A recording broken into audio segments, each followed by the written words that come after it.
Risk On episode 37, featuring the one and only Stats, the new head of product at Bonkfun, better known as our co-host, honestly. Mm. Yep. If Yep. we're For gonna be real. real, I think For he's real. actually should just be called our co-host. Yeah. The Uh, risk on co-host. that's more important, right? Yeah. More important to the trenches. Sponsored by FOMO, best multi-chain trading experience in all of crypto. Join today. Use promo code RISKON, or not a nice cat 69 because I'm poor. In my life, I haven't said that in a while, but prices are not good. I think we're all here to have a little bit of a crash out. Mm. Swizzle was in with us before the call or show, actually selling coins. You Yeah. completed your Live. sell, Still Swizzle. am, still am, folks. I got the Yeah. Bitcoin chart here, doing a little panic selling live on stream. As You you could do. you could see Swizzle. So you said that you had limit sells, and what happened?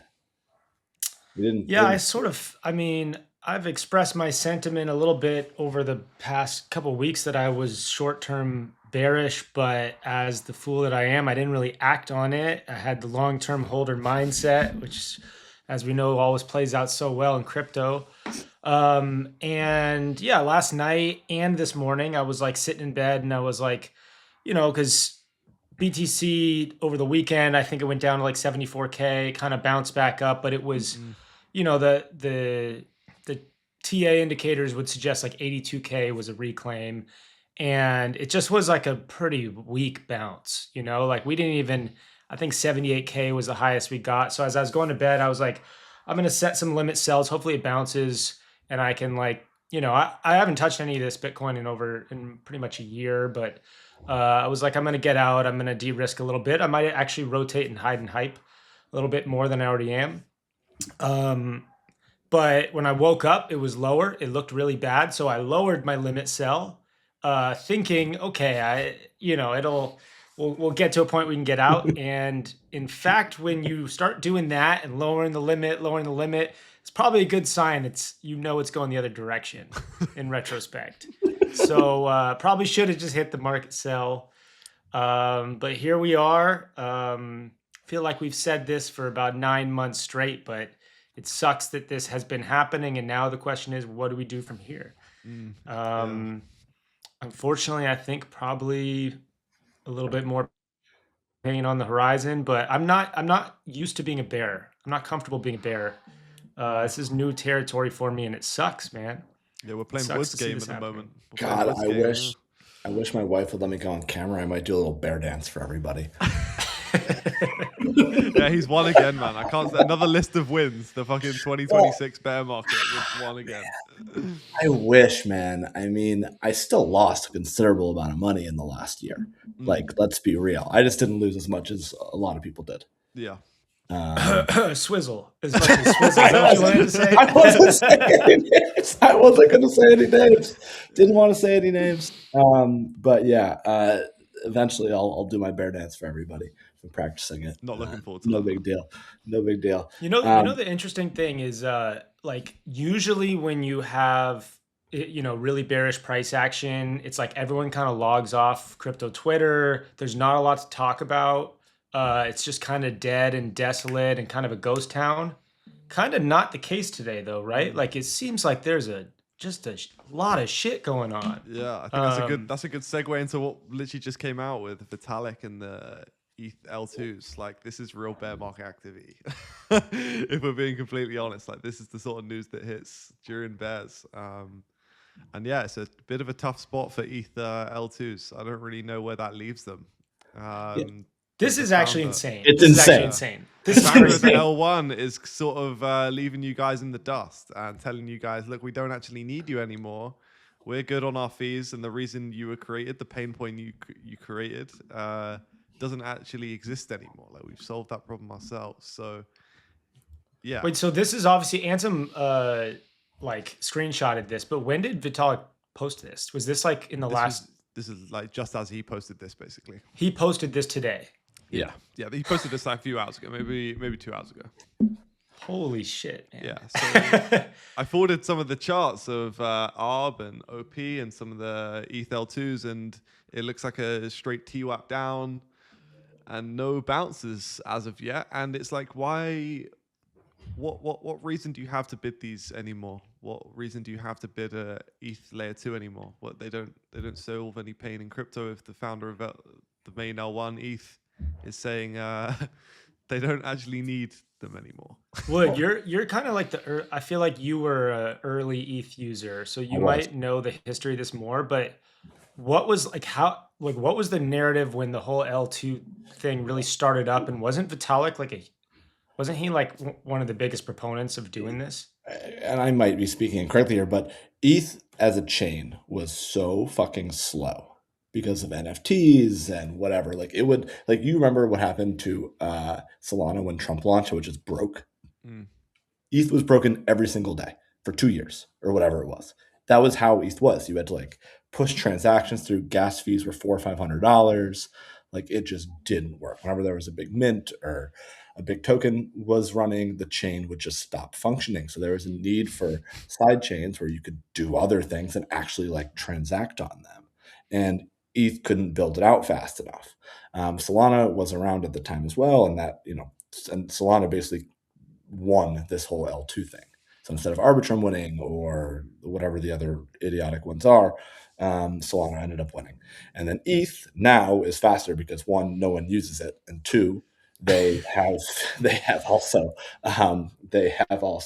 scaled a little bit better through proof of whatever it's called, proof of stake, POS, whatever they're calling it now. Yeah. Allows them to be a little bit faster. So that is why they made them, because it couldn't operate and they needed side chains that could be a little faster. And now that ETH claims to have scaled, it is now coming back and saying all these L2s that have stolen mindshare from the main chain, i.e. Base, Arbitrum, they're not needed anymore. Now, I just went and looked at the Arbitrum chart. It's down 6% on the day. That's not so bad considering Vitalik just said it's worthless. Mm. Yeah, I think it was down 12, no? Maybe, yeah, I sure. think it's bounced a little bit, but like It went from 13 cents to the low of 12.41 cents. oh, okay, all right. Well, perhaps there was not a lot of Arbitrum holders left as it was. So that could be part of it. Does that mean- Unlocks are But the I don't know. only thing left. My perspective, Henry, I don't know if you could pull it up one more time, just so we can keep looking at the post. Like my perspective was like, as someone who I adopted Solana early because of all these issues, and sure, Solana was crashing, but like that was the fast and cheap solution, the first one.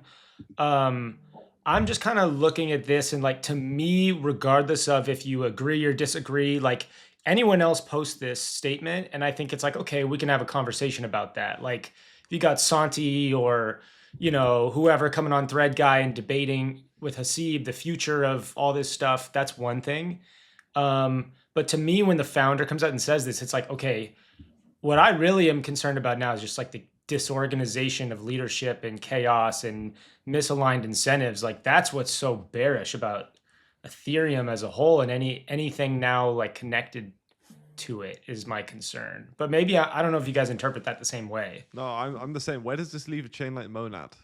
They spent all this time building, all this money building, and yeah, someone posted. I know I Wood's laughing at that right now. Yeah, they got 17 transactions in the last 24 hours, and it was Monad. It was meme coins to USD. So where does this leave a chain like Monad? Yeah, well, is that proof? This was LARP. That's a LARP, by the way. That's is it? I don't know if it's I didn't confirm. There's no way. This is it was written on the internet. It's real. Yeah, this is the problem. I don't actually know if that's a LARP, and it seems so crazy. But it's the situation they could be in right now. If that was true, I'd believe it. Yeah. If that was true, I would believe it, and that's a problem. And that proves, where does this leave all these chains? Where's our guy Bill Monday at, man? Yeah, honestly, can he refute this? Where is Bill Monday? The greatest marketer of all time, Bill Swizzle, Monday. you on the show, or right after the show, right after that guy was on the show, poor Billy Monday, you were like, it's time to short that coin. Like, I don't even know how to short. I don't know how to use perps. No idea how to. But if there's ever time to short, this is it right now. That might have been that would have been my most generational trade if we all did that post show. Yeah, but it was the concerns raised when Monad came out were like, what pain does this actually solve? Like the TPS issue doesn't actually exist anymore because Solana have solved that pain for for a while now. And Years. yeah, where did that leave them? And now the founder of ETH have come out and said, "Oh, we don't actually need you guys anymore. So everything you've built is, you've just built some rails for NFTs." Like, I don't know, maybe I'm being a bit too pessimistic on them, but I struggle to see a path where they do extremely well in the future. Like, it's hard to make a bull case for ETH layer 2s, especially now. Who's going to be the buyers now? Like, I don't know. Yeah. What are the odds that Tom Lee pressured Vitalik into tweeting that? But like, What, but I don't think that's bid, good. I don't think this is good for Tom Lee's bags, is it? Like, I don't I guess know. he's trying to vamp I all don't the think it's L2 better than activity nothing. back to the main. He's down $6 billion. Yeah, He's but he's trying to vamp. He's trying to vamp L2s, man. What a fucking guy, bro. He's trying to do the meme coin vamp method, using the dev to vamp all the derivs. What a crazy guy, man. Yeah, I mean, speaking of vamps, we had an epic vamp last night. Did you guys follow along with the solo XBT Lexapro I didn't. drama? You guys were talking about a pre-show, and I have no idea what you're talking about. The great PvP. The great PvP. It never goes away. We had two final bosses of PvPing against each other, pinned up against each other. To my understanding, it seems like Lex won. Lex didn't just win; he crushed. Oh, really? Damn! I Dude. saw Solo tweeting so what that happened? Lex brought out the Avengers. Break it down from the beginning. I mean, don't go. Please spare me all the details, but tell me what happened. I don't want all the details. Swizzle, prior to the show, I put it in the notes that we were going to talk about this, and he messaged me, and you're such a bear now. You're like, we can't talk about this. I can't stomach talking about something this stupid on our show today, because it is like, given the price action of BTC at 73K, it is silly to talk about. But essentially, there was two coins, one backed by Solo XBT and his crew, and then another backed by Lexapro.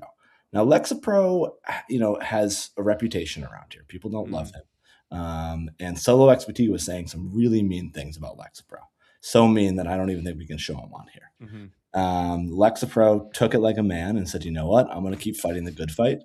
And keep bull posting like only Lexapro knows how to. And the coins were equal around like 11 p.m. last night, I think. They were both like 1 million or so. And Lex just like saddled up, maybe took some more Adderall and got back into his keyboard. Solo XBT tried calling in the Avengers and he lost. Yeah. Lost horribly. His coin is now sub 1 million and Lexpro's coin hit like 9 million today. Wow. Look at Lex go, man. Lex shining. He's back from the dead. He's back from the dead. Everyone thought they cancelled him, but he's back with the Avengers to win a PvP. You can't make it up. Lex always manages, as much as I love the guy, he always manages to get himself involved in this stuff. Always. It's unbelievable. Yeah. It's unbelievable. He's constantly being maligned, right? Yeah. Yeah, he is the most maligned man on earth, honestly. Yeah, it's a skill. It is a skill if you can, especially in an attention economy like what we live in here in the crypto world. If you can constantly find yourself in the middle of drama and beef and whatever, I think that's a skill, right? Like, yeah, you gotta give credit to stay in the cultural zeitgeist there. He finds a way. Yeah, you never forget him. You never forget his profile picture. He always lives on. So yeah, interesting PvP. Yeah, interesting PvP. I mean, PvPs are never going to die, but PvPing the original PvP king himself, like I think Lexapro invented the PvP. I really think perhaps. He was like, oh, you've got a coin running? I'm going to launch my own. I'm going to pull that shit and I'm going to PvP it and tell you all that I only own 1%. Fuck you. And he used to win at the start as well. Yeah, he used to win. He might sell to the Lexapro show we did was one of the dumbest shows we've ever done and simultaneously the most entertaining show we've ever done, and I feel like we could have gone on for like 3 more hours with him. I think if anyone hasn't listened to that, it's one you should go. If you're in this space a lot, you're in the meme coin space a lot, definitely one to go listen back to, because he is very interesting. He's got very interesting takes, controversial takes, most of them, in very, very interesting character. Yeah, we didn't even post like half the clips from that episode because I was We still don't know where he was for those 4 months when he was somewhere in Thailand or Southeast Asia. I don't think he knows where he was. What about the 25 minutes he disappeared from our stream? Yeah. and then came Oh, yeah. back. Yeah, came back with mic issues. Came back. In any case, moving on from the PvP, I guess it's actually still PvP related. Everything here is, but on the on-chain, I feel like we should talk about the Molt stuff a little Yes. bit, the Claude bot, everything, because Swizzle was right. if you look, I just took a look, and it's like correct me if I'm wrong, but Moltbook was the leader of this meta, this base chain meta, and it looks like it's been sent to the gulag this morning. What does that mean? Are we is the Jesse Pollock base AI meta, like, is that a wrap, or is it still keep going? What happens to on chain from It's here? a bit of a tough one, because last time on the show regarding Maltbook, I was a bit euphoric. I was that's in right. the token. Yeah, I was in the token. Oh, and we need to clip me calling you euphoric and telling you should yeah, stop. yeah, that was the top. Actually, oh no, it wasn't the top. I think we went up. So I think we ended that show. We were at 95 mil. We got to 120s. I was euphoric. All in that range. I offloaded some above 100 mil because started saying he was offloading. So I was like, maybe a good time to cut my position. I saw Frank calling for 500 mil to a bill, and I was like, wow, maybe time to cut here. I cut a little bit. I didn't cut enough. I round tripped a decent part of the bag, but you live and you learn.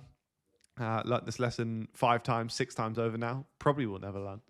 But yeah, does Jesse and Base survive this? I think so. I think they're onto something with the whole AI thing. I think it will be hard to get that off of Base now onto a different launch pad. I think they're the guys for that. That's what they seem to be building around as well. They love that sort of narrative. But yeah, tough one. It seems like we can't really sustain a runner at the moment, at least above 100 mil. But ceilings are slowly rising. We saw Penguin and now Molt both go over 100 mil in the last few weeks. So there's some positives there, but things are getting vamped very quickly. The tough thing is, though, they've both of them over 100 mil for what, a couple hours, and then never again. Yeah, they don't return.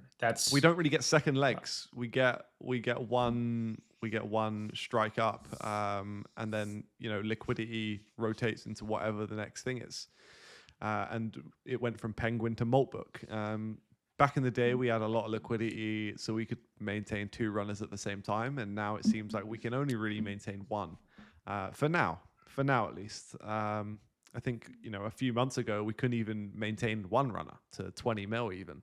So conditions are improving, at least on chain. Getting worse in majors, but conditions seem to be improving on chain. Yeah, this whole AI thing is weird to me, man. I'm really as someone who did well on AI 16Z and a couple other AI coins, I really want to talk myself into this stuff again, right? But last night I was catching up on chats, and I was trying to be like, okay, so we have Claude, Claunch, Moltbook, Clanker, Banker, like all these really dumb, and then people were explaining what they did, and I was like, okay, they don't do anything. It's just the same thing we did in late 2024, right?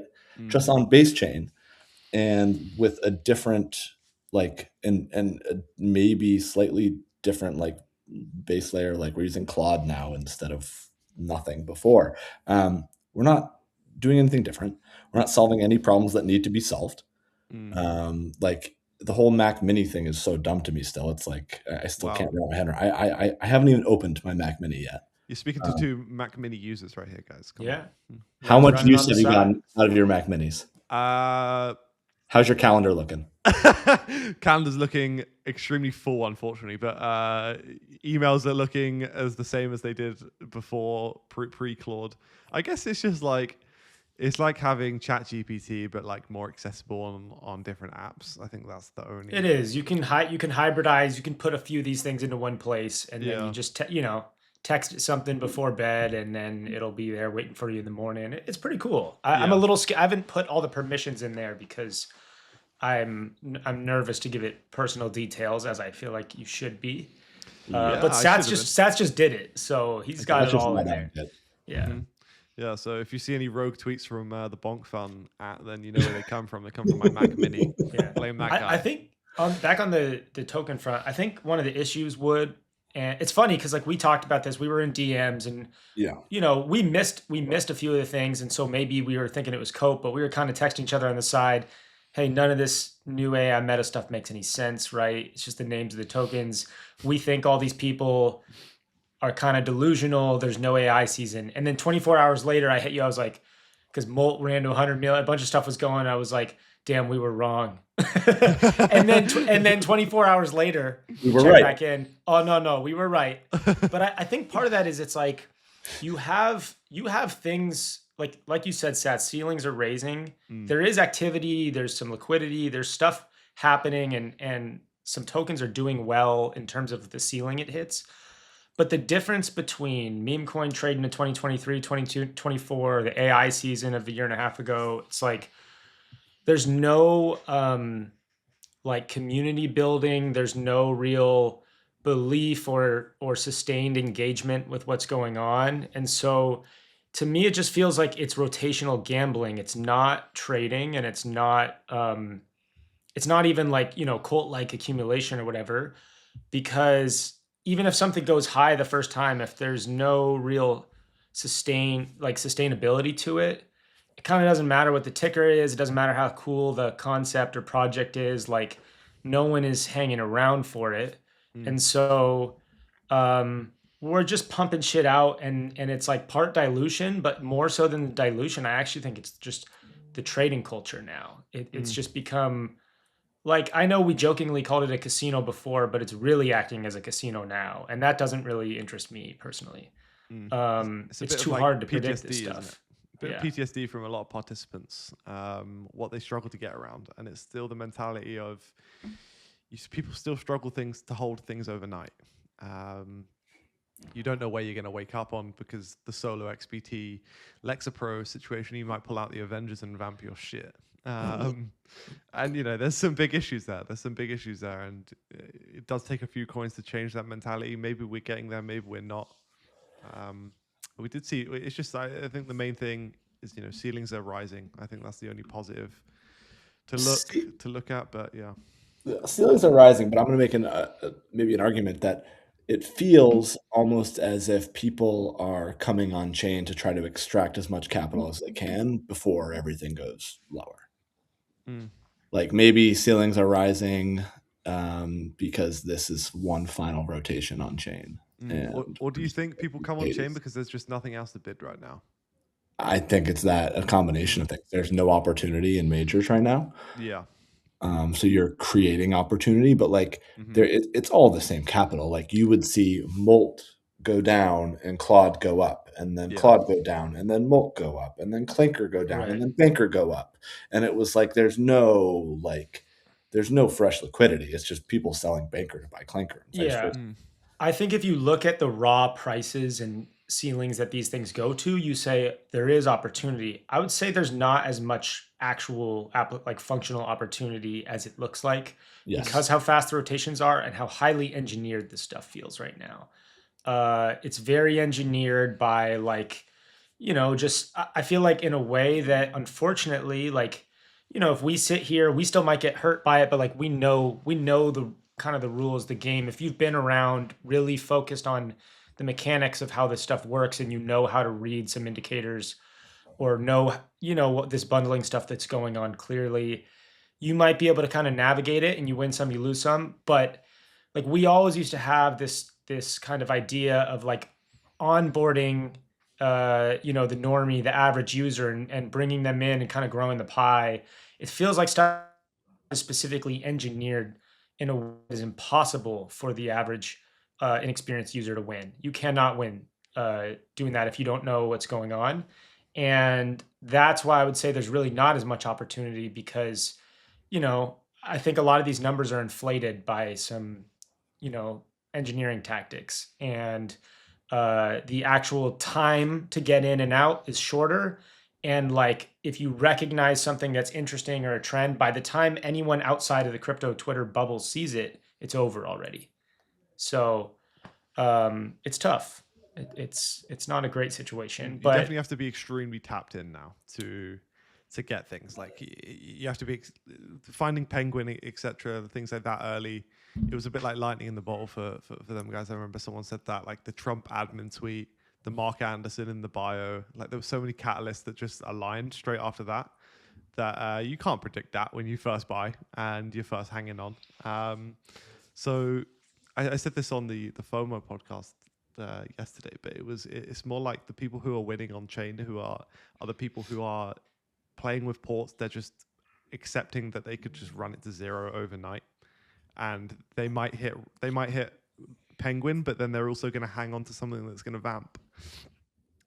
So it comes in one pocket and sort of leaves out the other at the moment, which is a very, very hard game to play. Yeah, it's a really tough thing out there. I mean, the average user trying to like copy trade Frank to Gods on FOMO right now has to be down $10 gazillion.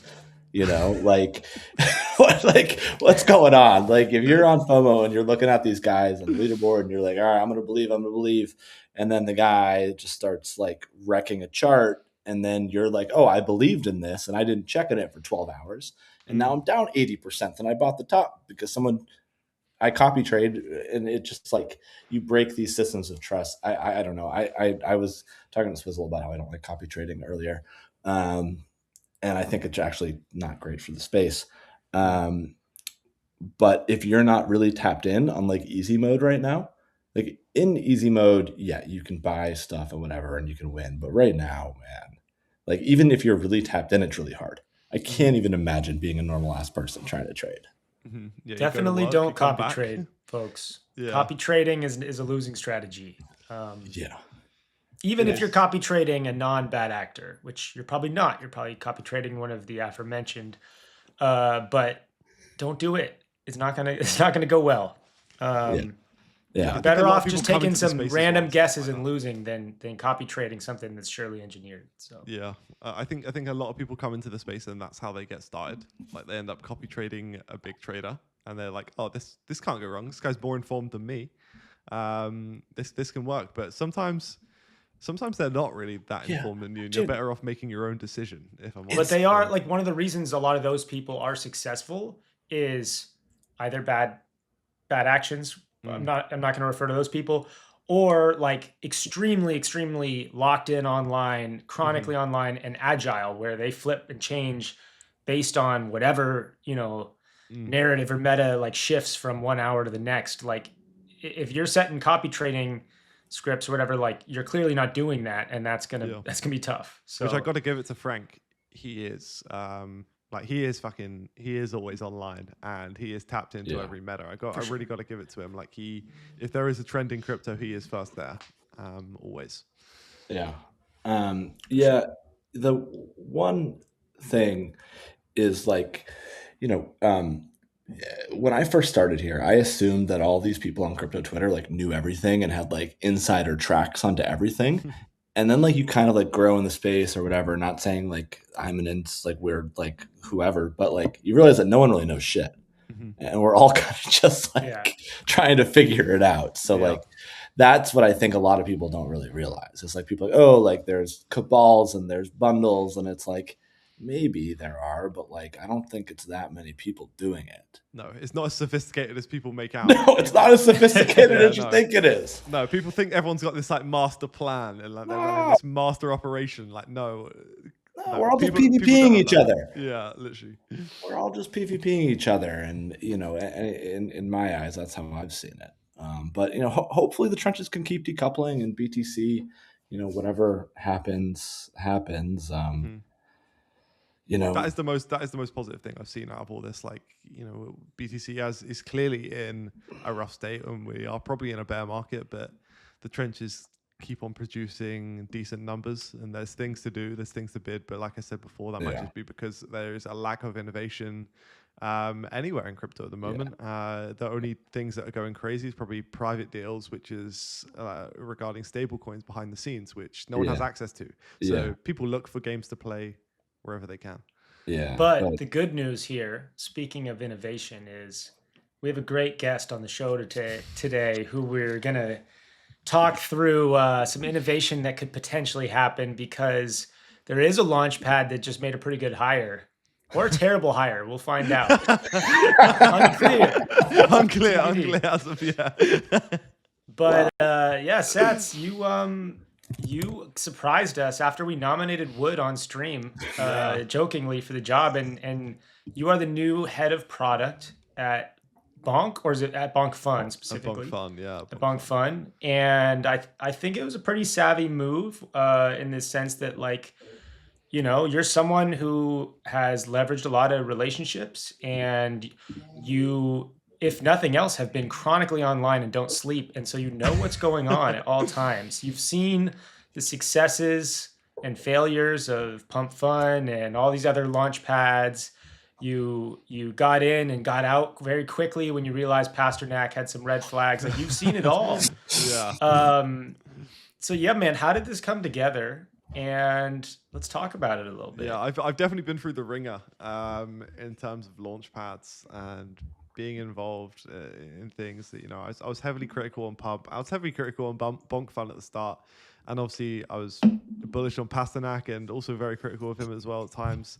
So I've been around the block with a lot of this. I've traded everywhere there is to trade, got burnt on everything there is to get burnt on. So I feel like I understand what people want, specifically traders, but, you know, it's a tough game to play because when you're navigating things in launch pads, you're trying to appease to two groups of people. You're trying to appease to traders like myself and like you guys, but then you've also now got to consider deployers, because these are the guys who make the coins, these guys who create the things to bid. And as much as we like traders, we all like to shit on them, and we all say, like, you know, this shouldn't be the case. Like, there's 35,000 coins a day. I don't think that should be the case at all. Like, there is no need for 35,000 coins a day. But we do need these guys in the space. So it's finding a happy medium between that, appeasing both groups, keeping both groups happy. But I think mainly just giving the trenches what they've been asking for a long time, just regarding creator rewards, regarding things going back into the chart. I think it's clear what people care about. You know, I think a few months, or not even that long ago, maybe a month and a half ago, we had things like Snowball running, which was like the creator buybacks, using fees to buyback. And then we had things like Cow, which ended up rugging, but like he had a 9% token tax at one point to rebuy the token. And people ate it up. So it's clearly a narrative people still care about. It's a big pain point for a lot of people here. But yeah, I just got started 2 days ago. It's been crazy. Yeah, severe lack of sleep. But yeah, getting started, enjoying it. Just trying to give what people want, I guess. And I'm thinking, the way I look at it is like, what would I want? And then, you know, going around big trenches and asking them if they agree, and trying to make something happen. Yeah, I think that's awesome. Man, it is so funny to Seth. I've known you for almost like more than 2 years now, which is really funny to see you go from that to this is really fucking cool. And what's cool is there's never anybody in our comments on this stream, and where our comments are full today, Seth. You're like putting asses in seats right now. How many tickers are in there? A lot. Frankly, a lot of Bonkfun tickers are in here. Everybody is going to be asking Sats to be shilling tickers now. But it does go to show how much people care about this, and how much people care about Bonkfun, and how hungry people are for an alternative to launch pads that we've had today.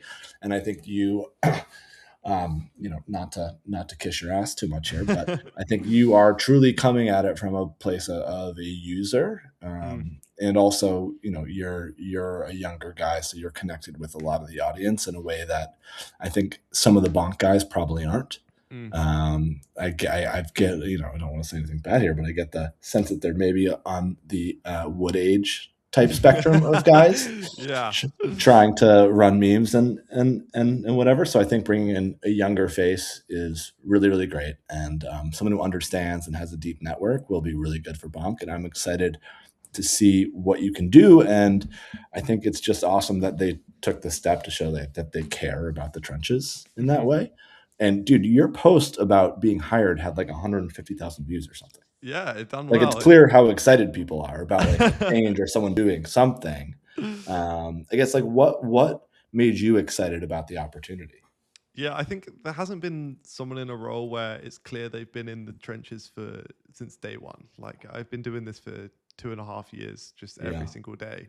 I've lived through all the bullshit that everyone else goes through on chain, and I pitch some ideas internally, and I get told sometimes that can't happen. But I push what we would want as traders from launchpads, and I'll push the boundaries as much as I can there to get the most out of it, and sort of build products around and features around things that we would all want and use actively.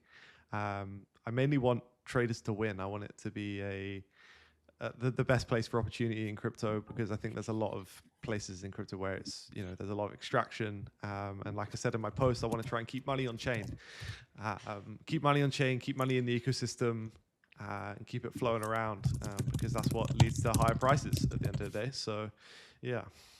What's Sats, what's your initial thoughts? I feel like this is, we can go in circles about this, but like it was one thing, probably we've been hypercritical, myself the most so, about like the whole creator rewards thing, and like, it basically has incentivized the like exponential growth of the token dilution and all this stuff, and like, it's just like you don't need a token to run to a high valuation. You're paid once you deploy and just get a little bit of volume, so you just run it back and do it over and over and over again. Mm-hmm. It kind of like feels like incentives are bad or misaligned, at least for traders. It doesn't help because there's just limited opportunity unless you're sitting on Axiom trying to get from 20K to 80K and get out, whatever, which is not interesting or relevant to most people.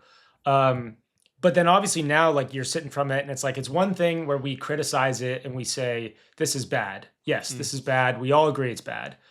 But then you made the comment of like, they're sort of needed in the sense of like, for better or worse, it is a part of the ecosystem now. So now that you sit here, and I know you're only a couple days in, like, what is your like initial thoughts on like, okay, now rather than just saying this is bad, I have to try to help come up with a solution or something to remedy it. Like, do you have initial thoughts in your mind right now that could be helpful to that? Is it a balance? Yeah. Yeah, I think I'm definitely trying to find a balance, and I think we're sort of trying to find a balance now. We're pushing ideas, and we're sort of looking to implement things sort of ASAP.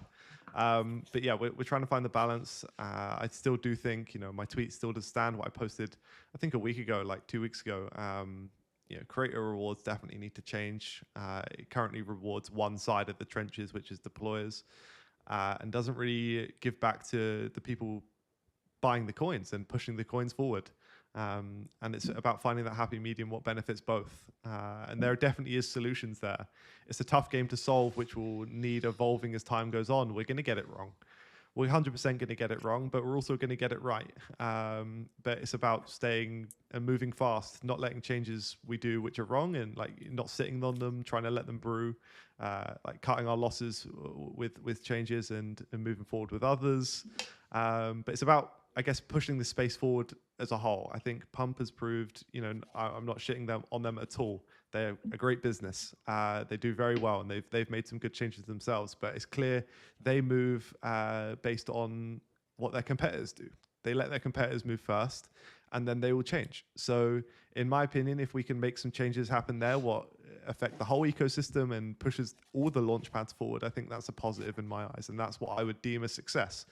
Obviously, with I hope Bonkfun we win the launchpad game, and I think we will in the end, because our mentality around trying to keep both parties happy. But yeah, we'll see. It'll be an interesting game to play. It's already exciting now, but there is a lot more than people realize going on behind the scenes. It's not just everyone twiddling their thumbs. That's an interesting perspective you just said, because I feel like we've never had someone who's actually in a position of being able to have some influence and have a seat at the table make the statement you just made, which is that you made it what is very clearly not an anti-pump fund, not an anti-other launchpad statement. It was like, hey, they are and have been the leaders. They do things a certain way, but whenever we've seen them do good things, it's because someone has lit a fire in their ass. Like someone has done something which forced competition. Competition is good. Force their hand to do something that is going to be beneficial to the people who use their product. Mhm. And if you guys can do that, it doesn't have to be a zero sum game. It doesn't have to be like, oh, one beat the other. Sure, one's going to have more market share than the other. But if we can make some changes that make coins go up, that like bring volume and liquidity and interest back, then that's you doing your job. And like it'll probably oscillate. Like, you know, for sure, Pump Fund will come back. If you guys do something really kind of game changing and you take all the market share, right, they'll do something back that will, you know, be retaliatory, that will continue to further activity in the space. That's what we need. And like, it's pretty refreshing to hear someone say that, like, hey, yes, our goal is to beat Pump Fun, but that's not like the way you start this. It's like, we have to force Pump Fun to be better. We have to force but we have to do something to create this. Yeah. And it's a hope as well. Like when we make a move and they adapt, like, or we're on top and they will innovate, it will force both parties to think more deeply into a solution. And when like there's some of the smartest people in the industry working at launchpads, full stop. Alon's a very, very smart guy. Everyone at the Pump Fund is a very smart team, clearly. So it'll push us both teams to find different ways to do things, different ways to act on things, and that will push the space further and further. And that's what I deem as a big success. Obviously, we want to stay competitive at Bonkfun, and I think this is the best way to do it. But yeah, I think there's been a mentality from previous launchpads of like, oh, let's go and shit on this other launchpad. Let's go shit on all competition, and it just doesn't really improve like that. It doesn't really get you anywhere. And it doesn't really get the trenches anywhere. It sort of just pushes us all back, and it ends up in this vamp culture of, you know, what we're seeing, basically PvP on chain. So yeah, hopefully we can implement some good ideas, make some positive changes on the trenches, and yeah, push the whole space forward as a general. Not just us, but push everyone to do better. Man, Sats, watching you blossom into this like politician in front of me just giving incredible answers is really, really, really special. But seriously, anything you do, the one thing I can't have is like Bonk Fund launches like Vamp Coin 1 and then Pump Fund launches Vamp Coin 2 and then everybody just tries to pump either pump or bonk. That was the worst meta we ever had, I think. You guys remember that?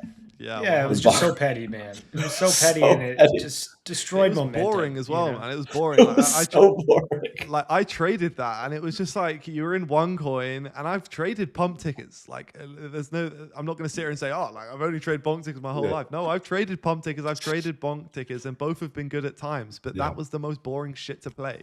You sat in one coin, and you know you wait, you check back 30 minutes later, and you're like, oh, the coin I'm in is running, but it's on a different launchpad. Fuck that, So man. hey, so here's a question for you that I'm sure you're getting a bunch of prompts and requests already, but like, are you going to trade more or less now?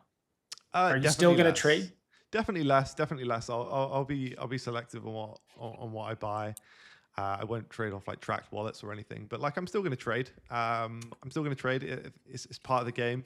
You got to stay tapped into whatever's going on still. I think if I did stop trading, I would sort of lose touch with what's going on and all the group chats I'm in. But like, I'm still going to trade base stuff. I'm still going to trade pump stuff if there's good shit on there. Like, I'm still going to trade all of this. It doesn't mean we're going to stop doing everything. I think you need to stay tapped in to whatever's going on. Yeah, definitely. That's something important, and like that's where you're coming from, right? That is your expertise here. Mm-hmm. That is where your specialty is that you know what everyone else is doing and you're tapped into it. Mm-hmm. And that is why you're an expert and why you're perfect for the job. So stopping that would be, a failure, I believe. Mm-hmm. One thing that I am noticing, even in my comment stats, I'm getting shilled tickers to shill to you. Look, man, communities work hard. Man. We're 2 days in, and I'm being shilled. I'm not even. They don't care about me. They care about Sats. So, yeah, man. How's that been so far? How's the community reception? It's been crazy. I didn't expect to receive as positive of a reaction that I did, and we did as Bonkfun. Like I didn't expect it at all. I didn't realize people enjoyed my takes. I thought people just thought I was a moron on the internet, which I am. Don't get me wrong. So, but yeah, it's been crazy. People obviously love their communities. I know how it was I used to do the same shit back in the day when I was, buying cat coins and fucking trading like PopCat and stuff. Like I've been there. I've been in their shoes. I've literally came from a small port as well. So, man, Satz's cat thesis story is one of my all-time favorite crypto trading stories. What is it? Which one? The Michi one or the PopCat one, man? I've got a few. The PopCat one. Let's start with PopCat. Yeah, let's tell that one. So the GCR thing, right? Oh man, yeah, the GCR thing. So I started off. I bought Toshi on base, and then there was a tweet from GCR way back in the day. I don't know if a lot of people would even remember it now, but he said like, we have Doge. Basically on the long lines, he's like, we got Doge. The next big thing will be cat coins. And that was my thesis going into this cycle. That was my whole thesis. That one tweet, I was like, this is what I'm going off. I'm buying all the cat coins. I didn't buy Whiff for this specific reason. I didn't buy Whiff for that specific reason, but I went all in on PopCat. I went all in on Toshi. I went all in on Michi, and that ended up working for me back then. But that was my big thesis going into the It cycle. is crazy to think, isn't it? Like if you go back to to this day, still GCR is like this, like mythical religious mythical. Yeah, and he hasn't posted anything in years, which is pretty badass. But like we all think about it. Oh, he was wise. Like he had he'd make these statements that were so had foreshadowing. And if you look back at it, and it's basically like it used to be dogs, but now it's gonna be cats. literally. One of the smartest people of our generation in the asset class. But it's funny because the best ideas are the simplest ideas, right? Yeah. The simplest things that you can break an idea down into one sentence like that. It used to be dogs, and now it's cats, and it worked. You made millions and millions of dollars if you went hard on that thesis, and I know many people that did. But man, it's so funny that that's the kind of guy we're bringing into the bunk trenches. I do think a return to simplicity would be good. I'm not telling you what to do, Sats, or what to push, or whatever. I'm just saying, like, I know I'm a mid curve, but like all this AI season stuff is like so. We got people like digging through old GitHubs and like, just doing so much for something that is ultimately still a meme. Right. And it's like, man, there was something nice about the fact that like the more simple it is, if you can explain the thesis to like some non-crypto person in one sentence, in one word, even, or 2 words, man, those were good days. Like, and that stuff is like, I don't know. There's still a power to it. I could see that there being a return to that at some point. I don't know if it's right now, but like simplicity, nothing wrong with simplicity, man. No, I agree. There is nothing wrong with simplicity. There's still a lot of guys who prioritize meme coins over the AI stuff, and it's not a bad angle. It's not a bad angle considering AI stuff is sometimes a lot very, very messy, and it's proven now with Maltbook, and we've seen Ralph, we've seen GSD, we've seen fucking Gastown. This stuff changes literally within the hour, so it's a tough game to play, and memes have always been memes, and that's what they always will be. But yeah, we'll see what happens. Interesting time for the trenches, interesting time for majors as well. So. Yeah, I actually agree with you, Swizzle. I was a strong hater of memes, but I'm actually with you. I think we need to either go back to that or figure out something that's actually practical with crypto, because the AI stuff isn't it, man. We're just trading the most vaporous shit you could ever imagine. I mean, even the AI stuff that did run hard was arguably the simplest shit, right? At the end of the day. Yeah. AI 16Z is a what was it? It's a agent launchpad. Agent launchpad. Agent launchpad. 2 words. Yeah, agent launchpad. Maltbook. First agent. Yeah, Maltbook is a agentic society where you can let your agent talk to other agents, and I don't even know what it is. It's too complicated. We've lost wood. The Facebook. You got into word 5 and we lost wood. We need Wood's capital in the chart, man. I'm a simple guy, but man, well, trenches are in an interesting spot. Bitcoin, is it higher or lower than when we started? Higher. Higher. Yeah, higher. There is a God. Swizzle sold the bomb. Swizzle did sell. Please tell me you didn't sell at the beginning. I think I did. I think I sold a little bit, but not a lot. It was more of like a ceremonious. I needed to sell something at the start of the show. It wasn't like my whole position, but I just needed to click the button. Man. I had to click it. Click the button. yeah. Yeah, I mean, things look not great, but we'll be back. What day is today? Tuesday? Yeah, we'll be Well- back Friday with Soju. Oh yeah, Soju nice. from Meteora, right? Yep. That'll be great. He's got a new ICM launchpad. Really? Yeah, called Bedrock. Fuck yeah. Bedrock. So interesting to chat about that. Yeah, that'll be awesome to chat about. Excited to have him. Yeah, we'll be back Friday. Download FOMO, promo code RISKON today. Go trade there. Go follow us. Go follow everybody. Trade with all your friends. Trust your own gut, though. Don't copy trade everybody. And we'll see you Friday, 12 p.m. Eastern. Congrats again, Sats. Really happy for you, bud. Happy to be your co-host and all that good stuff. We'll chat soon. Sounds good, guys. Thanks, everyone.